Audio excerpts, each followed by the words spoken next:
Welcome to Confessions of an Implementer, a podcast by Talent Harbor. We share unique stories of implementers and the companies they've transformed to give you a rare glimpse into the successes and the challenges of the system in action. I'm your host, Ryan Hogan. Let's jump in. Hey, joining me on the show today, we've got Tania Bengtsson. We had a great conversation.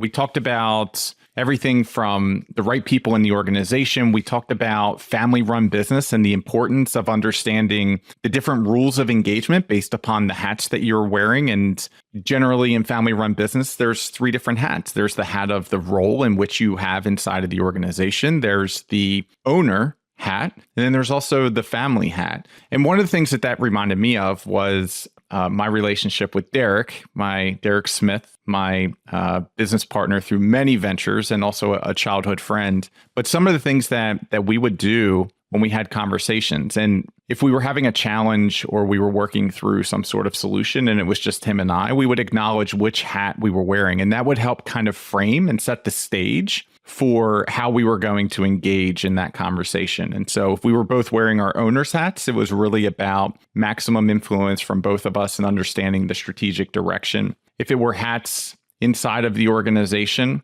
it would be more of his perspective and my perspective, but ultimately my decision based upon the role that I held inside of the company versus a joint decision if we were both wearing our ownership hats.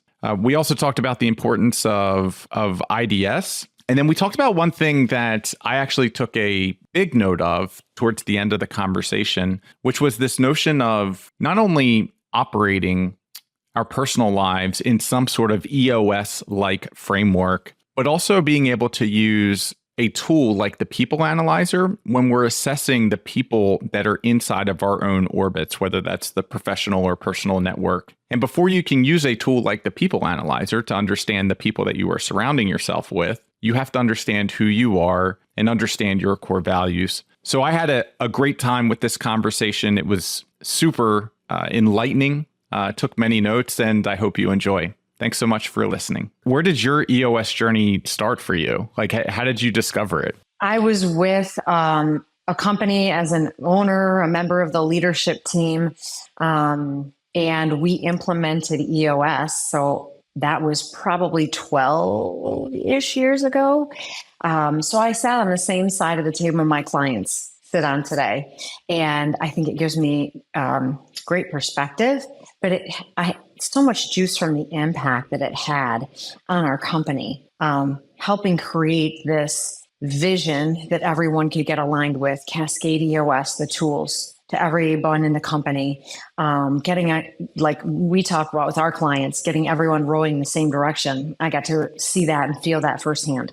So when it was time for my next chapter, I became an implementer. I knew that I wanted to bring this to more people, more companies that wanted help. And what was the company? What was the name of that company? And what did it do? Gibson is the name of the company, not to be confused with the guitar. It wasn't that sexy. It was insurance and risk management. And how I would jokingly, maybe not so jokingly, describe insurance, at least at the time, it was a lot like Denny's. Nobody ever planned to go there. You sort of ended up there. Now they have programs and, college educations around insurance and risk management. And, so it's not quite the Denny's that it used to be. Got it. And did you self-implement at Gibson or did you go out immediately and say, we need someone on the outside to help us with this? Yep. We got outside help. We worked with an implementer out of Chicago who actually became a mentor for me along the way.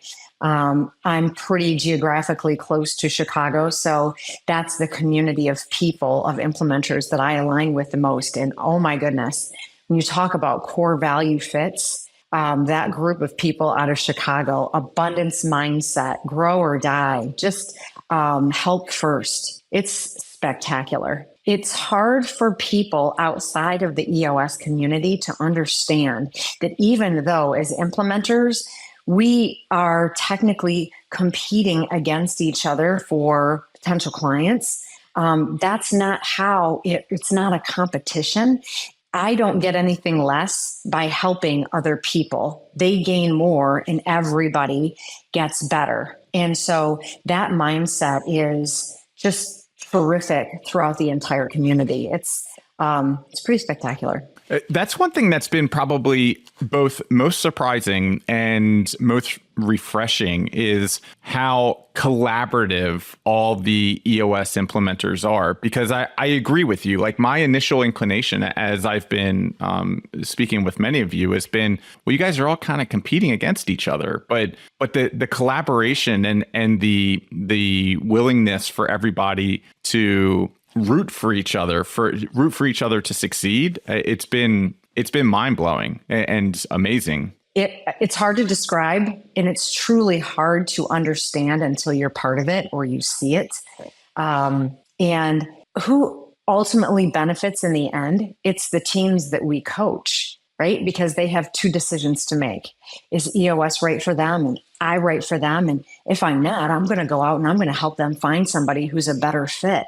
You're going to be spending full days with your implementer.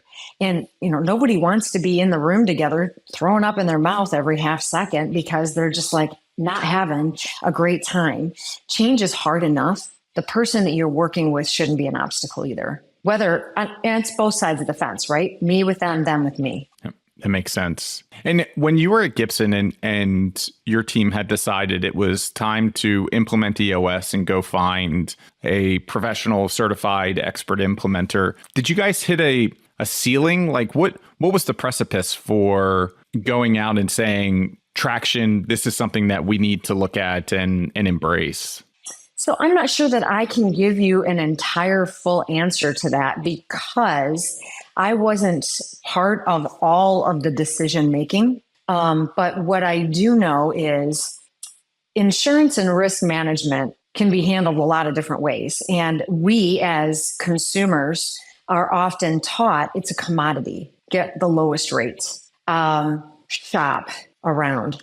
Well, that might work for some. It doesn't work for all. The way that we wanted to conduct business was making money doing what we did, not relying on some of the back end, like commissions and overrides and all of that kind of stuff, which is a lot of agencies operate. That's where their profit comes from. Also, the way that people are compensated in the industry, it makes you hungry at first, but you can get really fat, dumb, and happy in not very long. And the company doesn't win if you've got a bunch of people getting paid a lot of money for not doing some of the most important things. We needed to change, and we wanted to stay relevant. We wanted to stay in the driver's seat. We wanted to stay independent. So that was a lot of the reason why we did that.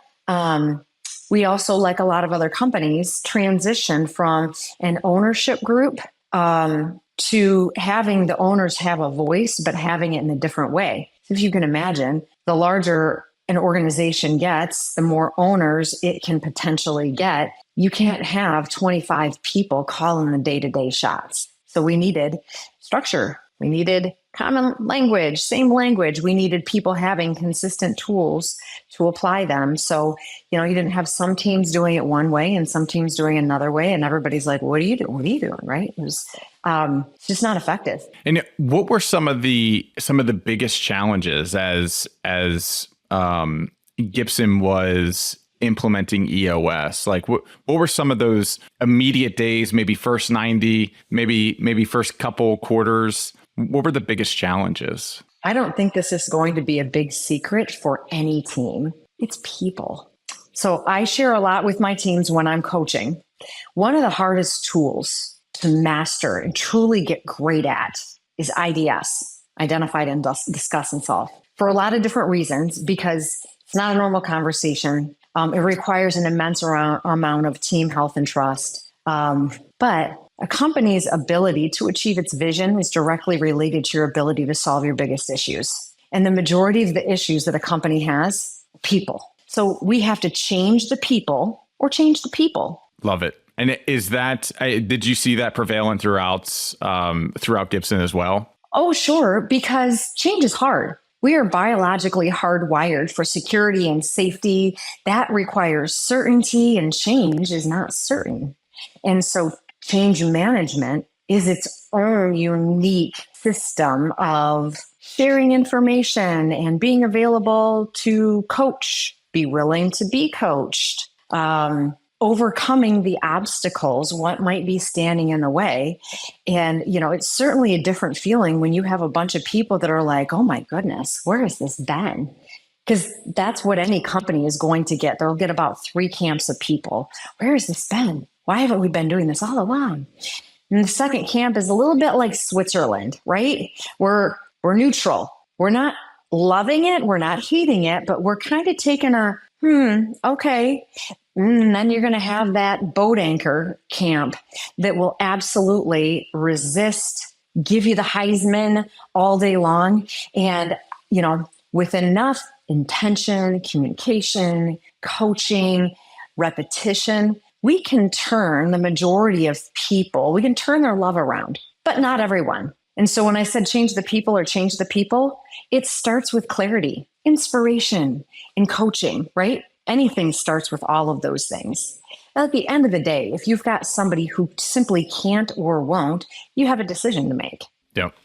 And how often, I agree with you, it's the hardest thing to do is change people and organizational change management. So the whole idea of getting the right people on the bus and the wrong people off. What are some of the ways that in the past, when you need to see some sort of change in a person, what are some of the tactics that you've used to be able to get them to where they need to be? Or does it most of the time fall into the camp of you can't change a person, therefore the other change needs to happen? That's an interesting dynamic to try to unpack, because I think some of the hardest realizations that we come to as people, just people, is that the only thing we control is us. I control my words. I control my tone of voice. I control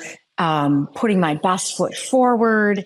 I control making sure I say what needs to be said to who and how, right? I can control that. What I cannot control is somebody else's reaction.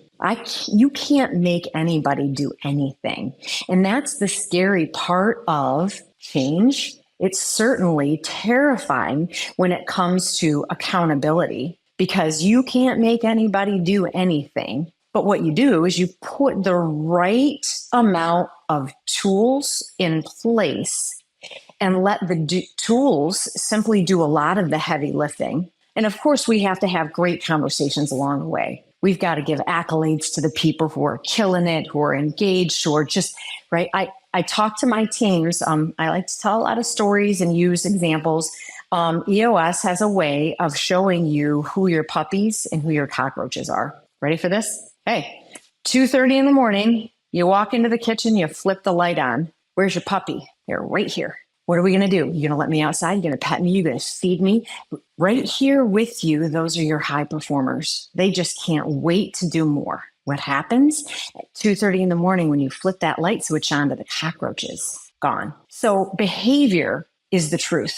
Words, people will tell you a lot of what you want to hear. I call it chin music, right? Is it words? Because the behavior is the truth. And so the same thing can be said for anyone at any level of the organization. And it certainly applies to a leadership team. When we talk about the same rules apply to leaders and owners as they do to everyone else on that accountability chart. You have to be right person, fit the core values in the right seat if you want to win. And people be people. It takes some people longer to make some of those decisive people moves. And I can share a team that I've been working with for just a little over a year.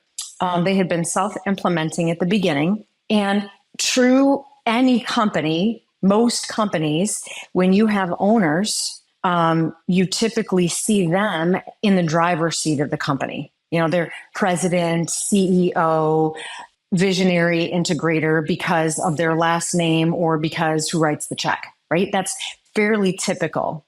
And we start working together and they're not really making like changes on the accountability chart. And one of the obstacles you can overcome using your accountability chart is execution. If you're not getting the ideal execution, it's not the only tool, but it's an important one.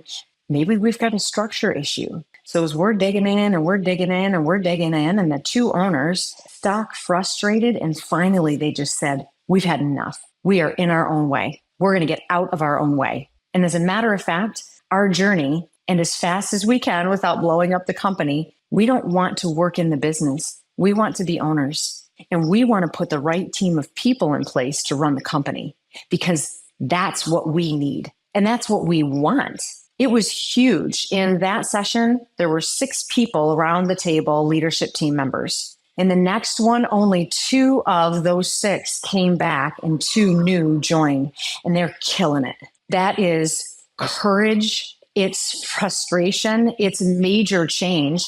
There were tears. There was joy and celebration. One of the tougher sessions, the one before, one of the owners absolutely let his puppy off the leash and was kind of hard to get back in. And it was that moment where it was all blowing up, and he started to see it, right? He'd been trying, he was stuck, he was frustrated. It was, man, that is super powerful. And they're going to be able to sit in those owner seats, live their best life. That's an incredible story. And we should talk about that a little bit, which is the owner's box, because I hear about this all the time, where it's the owners getting in the way. And you hear this in a lot of family run businesses or businesses that have been around for decades and decades, and they've reached their capacity. They as in the actual individuals, maybe not the company. The company still has amazing places that it can go, but the owners, the founders have reached their ceiling. They've taken it as far as they can go. And so if somebody listening to this right now is one of those owners and is frustrated with the productivity or the amount of progress that they've been able to make as an organization, what is the owner's box in this kind of EOS framework, and how can an owner make that transition but still feel like they're making an impact in the business? Absolutely. So anytime we talk about putting people in seats, we should always have terminology like delegate, elevate, and as a company grows, we're delegating portions of our jobs for other people to do even better than we possibly could. But every person is going to get stuck at some point, right? Some people simply need time to learn new things, grow. Some people don't want to. Some people can't. It doesn't matter why. What matters is there's this place for an owner. And what I'm going to do is I'm going to have everybody picture a Venn diagram. You know how you've got the 3 circles, 2 of them intersect, 2 more intersect, but in the center, all 3 do. Okay. So this actually comes, I'm going to give credit where absolute credit is due. Sarah Stern, the absolute queen of the family business, shared this. And I was like, wow, because it's so obvious, but it's not. And it's not how typically families, owners think. So 2/3 of American businesses are family owned. Okay. Small businesses. And so in those 3 boxes, one box, you've got the owner. In another box, you've got in the business. That's EOS. That's running the day to day. And then the 3rd circle, family. We need to apply different rules of engagement to each of those relationships. What happens with most families and owners, we apply the same rules to all 3 circles, and it is a nightmare. So I don't facilitate the family stuff, but I bring awareness to it. If it's a husband and wife, what cars are we going to drive? Where are we going on vacation? Where do we do the banking, right? It's the family. What doctors do we choose? Owners have to facilitate for themselves. And if they need a little coaching, they'll get it. What should their rules of engagement be? And I always start with the idea of a healthy amount of entitlement, right? Because we're taking risks as owners. We're risking our own livelihood, our families. So we should be able to have input, of course, on the vision. We inform the vision. We have to know who's going to be the tiebreaker. Do you have two brothers that are 50-50 owners, or a husband and wife that are 50-50 owners? Do we have multiple generations? Like, who's the tiebreaker? Ideally, you only have to invoke tie breaking when it's absolutely necessary. What's the ROI we want on investments, capital expenditure, whatever it happens to be? Healthy entitlement. Now, in the business, EOS, it's right person, right seat. Just because you have a particular last name does not entitle you to work in the business. And so if you can't do the job, let's find you a seat where you can be incredible and excellent. And if you can't, there's no shame in being an owner, informing the vision. Go be great somewhere else. But a lot of people don't even realize this is a great way to run a business, but they don't realize that it's a way to run a business. And I've got a couple of stories. One is a train wreck. One is an absolute brilliant success story. I'll start with the train wreck because it's all juicy, right? So I know. So you get a husband and wife and two leadership team members in the session room. The wife is the visionary, the owner of the business. And every one of our first 4 sessions, she's in tears. It's way too hard. It shouldn't be this hard. She's frustrated. She just wants more. And every time the husband speaks, the entire team, just the energy changes. Arms fold, the eyes roll.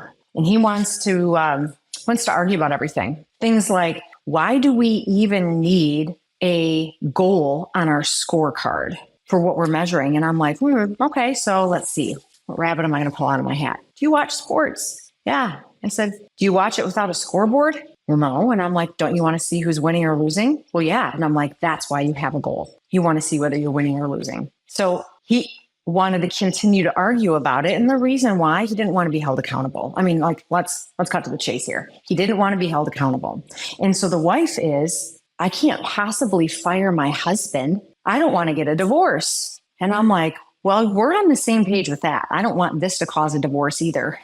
Is how you're doing it now more or less likely to cause a divorce? I don't know. I can't answer that, but it's a great question. And so, they had a really hard time because the people moves either needed to be, he needed to change to be held accountable, be part of the team, or they needed to find somebody who could. And it got too much for her. And she's like, no, now I'm fighting my business, the dynamics of my team. And now here's this whole EOS thing. They're like, whoa. So that it became a train wreck. It was tears every time we would have a check-in call, every time we had a session. And I'm like, you can make this into a runway.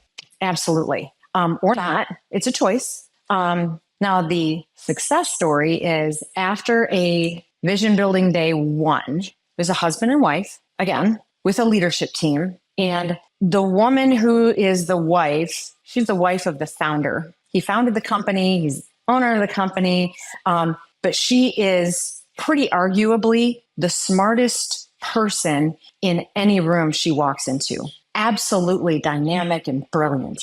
Okay.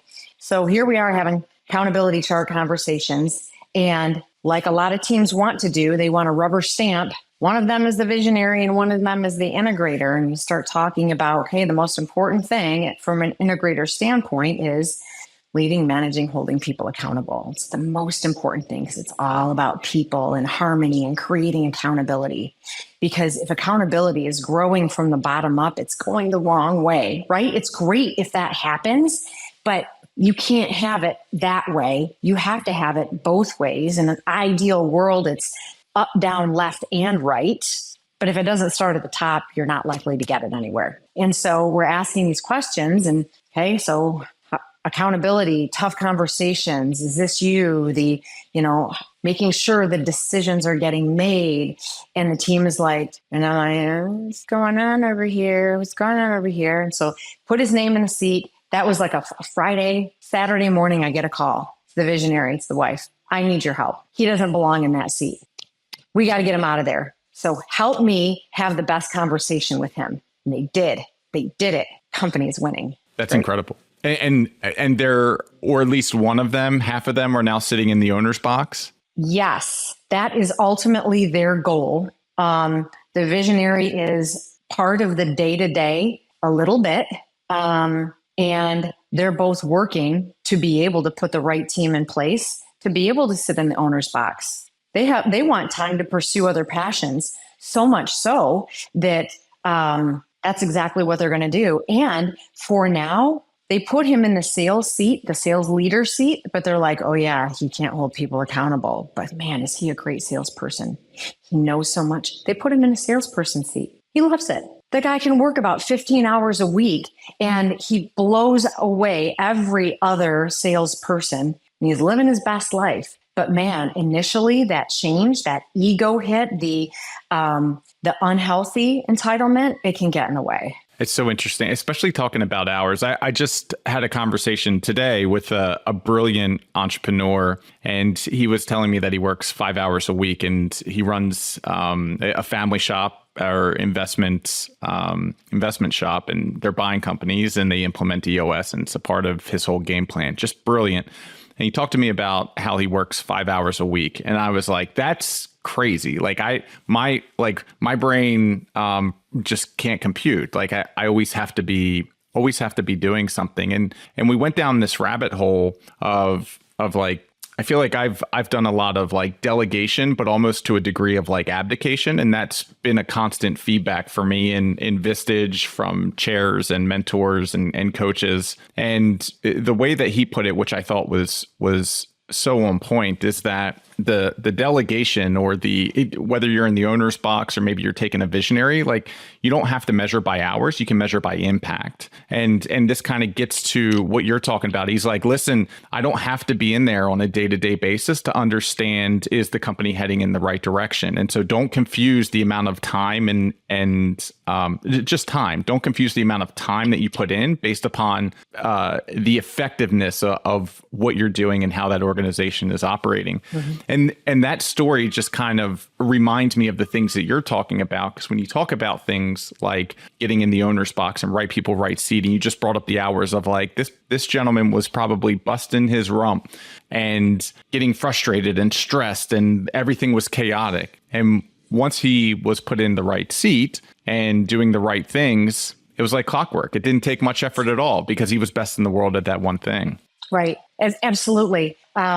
And so it goes to show that in kind of putting a pin in the owner's box, right people, right seat, that's in the business. As an owner, he can still inform the vision. He can still inform a lot of things. If he's being really healthy, or she, we're actually calling out the different hats in the business. If we have to put our owner's hat on, we should be really healthy about it and call it out. Like, I have to put my owner's hat on right now because there's something that big happening. But so how do you stay connected?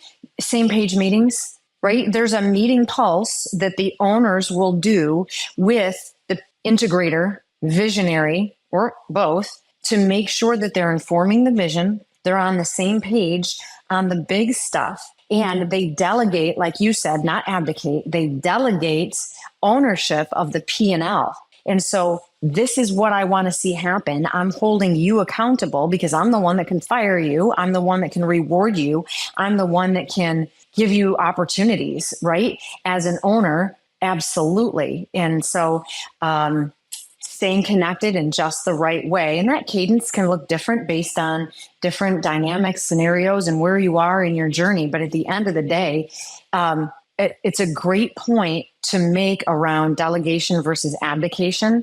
Abdication is more of a dump and run. It's like, here, take this, do it. No tools, no resources, don't paint a vision, don't share any information, just do it. And it's like, well, it's not Nike. Can't do that.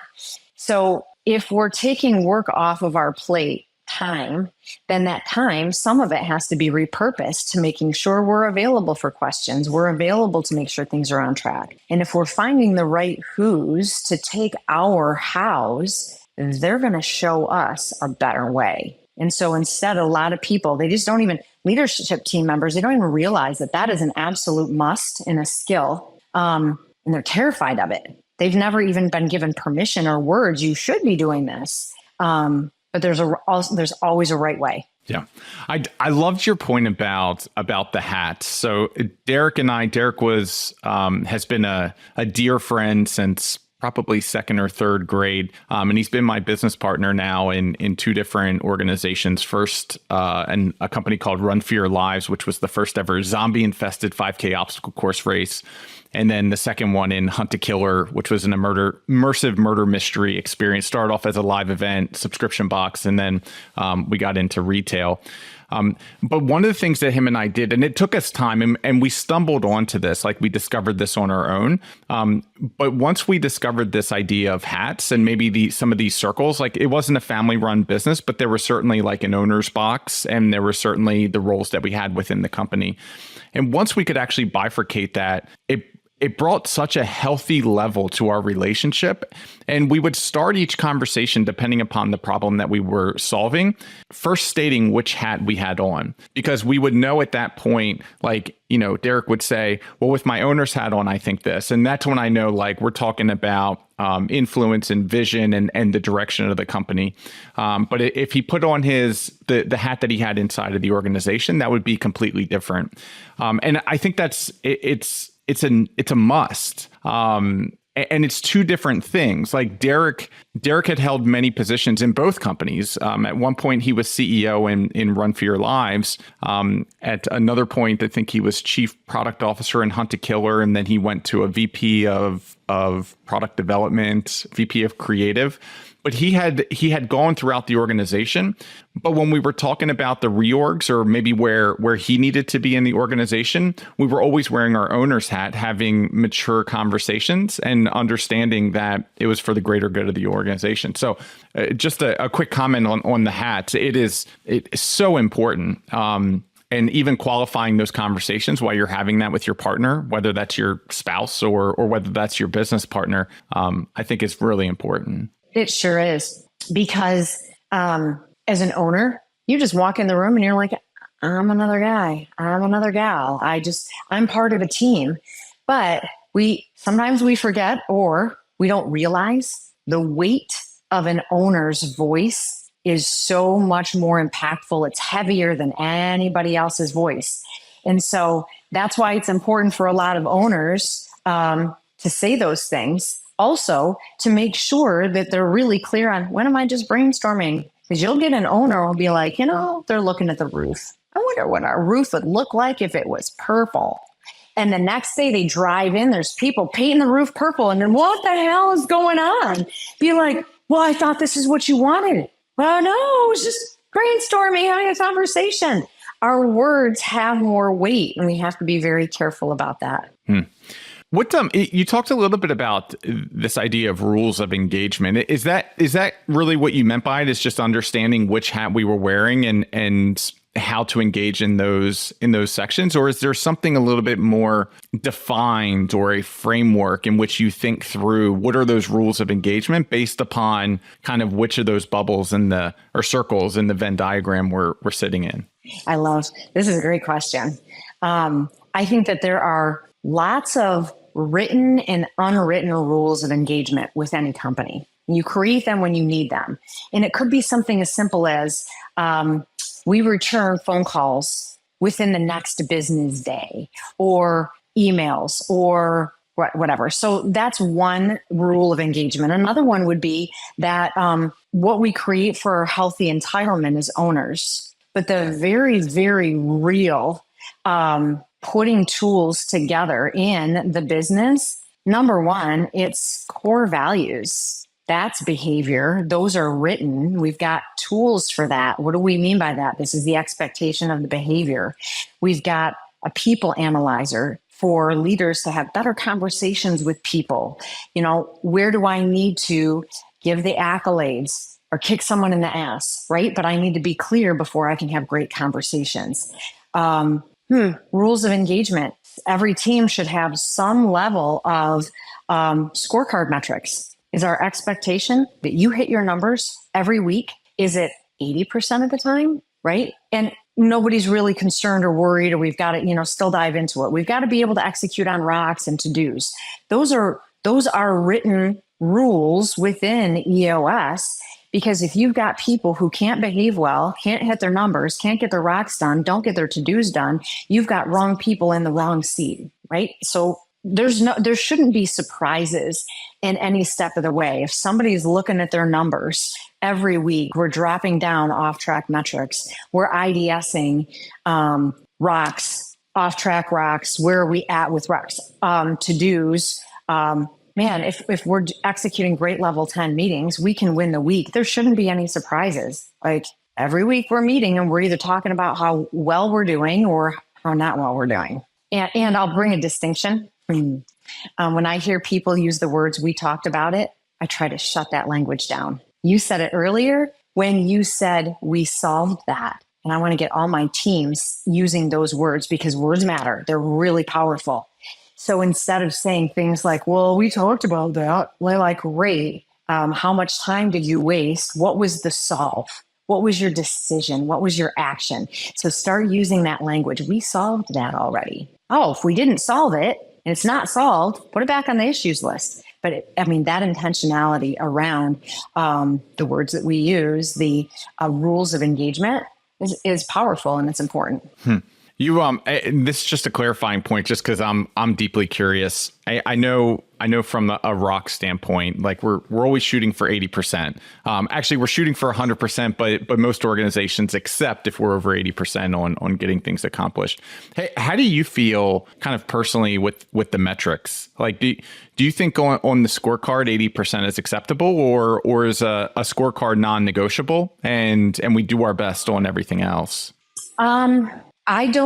I think that expecting perfection can create unhealthy, dysfunctional behavior, because you could very well get people working on a rock as it's written when throughout the quarter we find out it was just written poorly and we need to change direction. Even though we're still working on it, we should take the 0 and consider it a win because we got smarter and we're doing right by what the company needs. Okay. So that's the rock execution. On the scorecards, wow, most teams do not have green. Everything is awesome. It's just not realistic, because you're going to have bumps in the road. So either somebody is lying or we're not shooting high enough. So if I see a bunch of greens, the first thing that I typically go to when I'm looking for what's going on here, what's the goal? And I go, oh, sure enough, it's 0. Anything above 0 is great. And be like, so if your revenue was $1, you're winning? I doubt it, right? So why are we all green? But as a team, every team is going to have their own bar of acceptability, if you will. Some scorecard metrics, and it depends on the situation, they want to be non-negotiable. So safety. They want that to be a non-negotiable. Of course, we want things like customer satisfaction, on-time delivery. We want those things to be perfect, ideal. But is that really a realistic expectation? Because if you're all red, everybody, it's a defeatist. Right. And so a lot of times, when I'm coaching and we're creating that first pass of the scorecard, they're like, no, on-time delivery, it's got to be 100%. That's non-negotiable. And I'm like, okay, try that on for size. Is that realistic? Where do you start to get heartburn? Where does it start to keep you up at night? Because if it's below 100%, you might have nailed it. But if that's not true, let's get realistic on our expectations. And you've talked a little bit about this idea of core values and alignment of those core values when it pertains to the people that we're bringing in the organization or the people that are already in the organization, and the accountability chart and People Analyzer and all these tools that are set up. It's something that we spoke with right before we started recording. It is understanding kind of our own core values. Talk to me a little bit about that, and why is it important that we understand what our core values are as it relates to business performance and success? I think more and more companies are hiring based on culture and core values. I would never want to go to a company and somebody look at my resume and say, you're hired, because that doesn't tell the whole story. And they don't know if I'm going to be a behavioral terrorist. If I am the kind of person that thrives in collaboration and growth and pursuing excellence, do I want to join an organization that is like, our motto is we half-ass it and details really don't matter and status quo, it's good enough, right? So that wouldn't work for me. I'm going to get stuck and frustrated. I'm going to be upset. So I think that any person should have some semblance of what matters to them, even if it's not clearly defined. Like I have core values for my family. And my kids are 15, 12, and 10. And they are, I have them right here. I'm going to scroll up for you. I don't know if you're going to be able to see it all. I actually have that. So there's a side story to that. We have the same rules in our family for nudity and swearing. When it's just the 5 of us, I don't care what you're wearing. I don't really care what comes out of your mouth. But anybody is in our environment or we are out in public, keep your mouth clean, be appropriately attired. And so don't be a dick. For us is really do the right thing, but it's authentic for our family's language. And so creating these core values, I can share a great story. When my kids are having some friend issues, I take them through verbally each core value and I ask them to do a people analyzer, plus, minus, or minus. And I give them the definitions and I'm like, how does this person rank? Most of the time, we've had probably 5 different conversations between the 3 of my kids so far. And there's a lot of minuses. These people that are causing lots of drama in their lives, they don't value the same things that we do. And I don't know when the last time you or anybody in the audience has ever told a teenager what to do. It is highly ineffective. But getting them framework for what is going on and to make great decisions, most people don't value the same things. In one situation, there was a boy that got broken up with the next day. Another situation, in 2 weeks, that person was gone from their lives. In other situations, it just spurred great conversations. Like, that's not how we behave. I don't like it when you do this, and that's not okay with me. And are we okay with you never doing that again? It just, so it spans the same type of people conversations we need to have in the workplace. It gave them tools. Super impactful. I loved what you just said so much. So I don't know if you saw me, but and the table start to shake because I started taking notes on my laptop. So I have notes that I take as we're talking and things to kind of reference and come back to. But what you just said there, I have never heard before, and it needed to make my computer list so that I can reference this on a daily basis. One thing that I've started quite recently to take incredibly serious is this idea of my inner circle, and there's different layers to our inner circles, and the people that are closest to us will have the greatest influence on us, and whether that's professionally or personally, but just kind of who we surround ourselves with. And so I've got this 5, 15, and 40 model. So close 5, middle 15, and then outer rings. And it also dictates the frequency in which I connect with these individuals. What you just said there with understanding not only your personal values, but putting people that are in your orbit around a people analyzer, that's brilliant. That is brilliant. And how do they align with you? So yes, if you saw the table shake, it's because I loved it so much. Like I had to put it right on my reference this daily because I need to take action on that. Well, I thought either that or you were laughing. Right. And it was, no. I feel like this chick's nuts. No, I thought that was great. I love the core values as well. And it's interesting because a lot of EOS implementers that I talk to have this notion of like bringing EOS into their lives and running or operating their own lives based upon this. And I don't know, I feel like all too often we kind of just skip through life and we're like, we understand who we are and what we value and how we think and what lens we look through life at.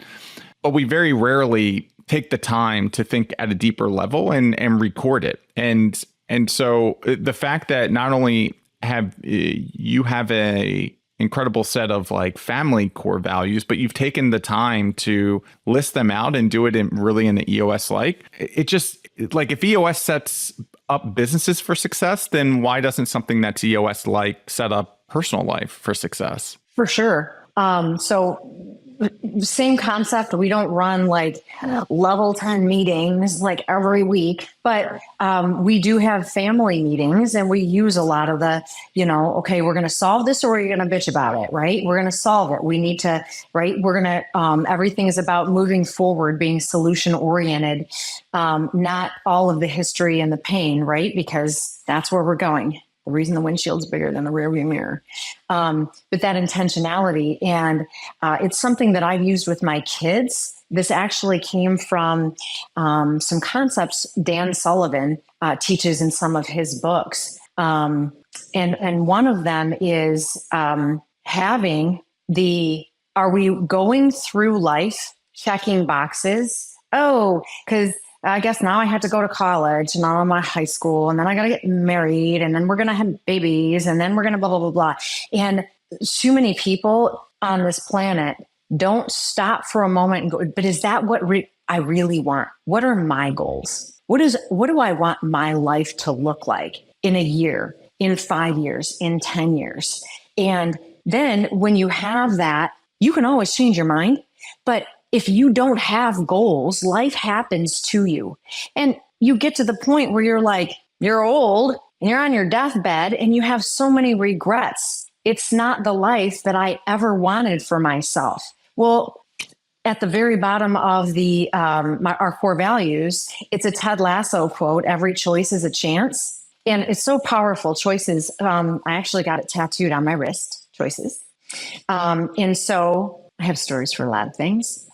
But every day we make lots of decisions. They're choices. And we can wake up one day and say, I don't like my life. And you are only one choice away from a whole new life. You can make it that simple. You don't like something, make a different choice. You figured out you made the wrong one, make a great one. Celebrate the ones that you are. But even when we feel stuck, like we don't have any options, we still make decisions. They are our choices, even if it feels like an impossible choice. And the fact that it's on my left hand, that's where our female energy is at. Our right hand is male energy, our dominant hand, male energy. That's doing. Most of us don't have a hard time or have a problem doing things. Are we letting in the right things? So to your point, you're 5, 15, and 40. Are you letting in the right people?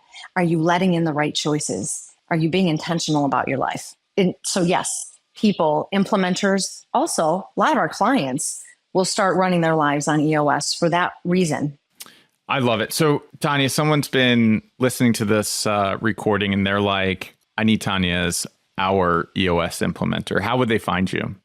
So you can find me at the EOS website, implementer. I don't even know if that I have the words for that. Find an implementer page. You can email me, Tania.Bengtsson at eosworldwide.com. I don't know, I suppose that's the easiest way. You can even Google search me. I think that I Googled pretty well the last time I checked, just because I like to manage my brand. So yeah. And then what, last question, if you could have beer or wine or tea or coffee with another EOS implementer, who would it be and why? So that was a really tough question for me because our community gets together 4 times a year. We run on quarterlies, so I meet a lot of the other implementers. And so instead of saying as an implementer, anybody that I want to know, I can reach out to, look up, find at, one of our quarterlies. So I took a little bit of a liberty of answering it slightly different. What I would like to do is have a beer with the EOS Worldwide Leadership Team. I know a lot of them, and they're phenomenal people. Mark O'Donnell, the visionary, when I first came out of boot camp and became an implementer, he was my coach. Kelly Knight, completely approachable. Pam Kosenki, oh my goodness, that woman is brilliant. But there's been a lot of changes in our structure because of, oh my goodness, necessity. The business has grown and changed, and having a 10-year target of 10,000 companies running on EOS in 10 years, then went to 100,000, and now it's 1 million. I hope I got that right. 17% of statistics are made up on the spot, so I could be like making shit up.